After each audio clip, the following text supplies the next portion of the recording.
A memorial is growing in Central Texas this morning outside a police station for an officer who worked there that was killed in the line of duty Saturday. 27-year-old Elijah Garrettson is being remembered fondly by community members and law enforcement. GMAD's Marshall Farmer joins us this morning with a look at how people are remembering this young police officer and marshal. We're learning more about the alleged gunman now. That's right, Deanna. Trent. The name of that suspect was released overnight, but first, Officer Garrettson's death was announced yesterday morning. Since then, people from across the state have been paying their respects to him. Here's a memorial outside of Copperas Cove Police Department.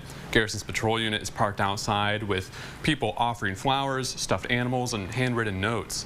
In June, he graduated from the Central Texas College Police Academy as an honor graduate. Law enforcement yesterday also held a procession for Garrettson as they escorted him to a medical examiner's office. You see they're on that bridge there in that procession going through. As those close to him remember his character.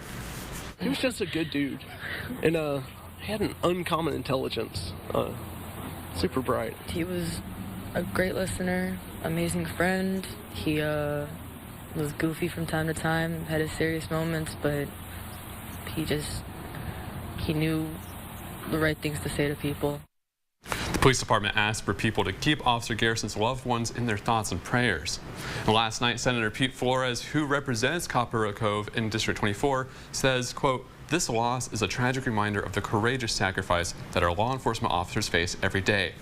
In that same statement, Senator Flores revealed the suspect who fatally shot Garrettson as 26-year-old Jamison Cavazos. According to police, the suspect then took his own life during a standoff. Texas Rangers are now investigating that shooting. Deanna, Trent.